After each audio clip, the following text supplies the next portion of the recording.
తిరుపతి శ్రీ గోవిందరాజస్వామి వారి తెప్పోత్సవాలు వైభవంగా ప్రారంభమయ్యాయి.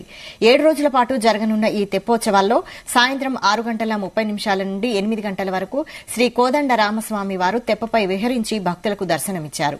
అనంతరం ఆలయ 4 మాడవీధుల్లో ఊరేగి భక్తులను అనుగ్రహించారు. మొదటి రోజు సీతా లక్ష్మణ సమేత శ్రీ కోదండ రామస్వామి వారు తెప్పపై పుష్కరిణిలో విహరించారు. మొత్తం 5 చుట్లు తిరిగి భక్తులకు దర్శన భాగ్యం కల్పించారు. ఇవాళ శ్రీ పార్థసారథి స్వామివారు తెప్పలపై 5 చుట్లు తిరిగి భక్తులను అనుగ్రహించనున్నారు.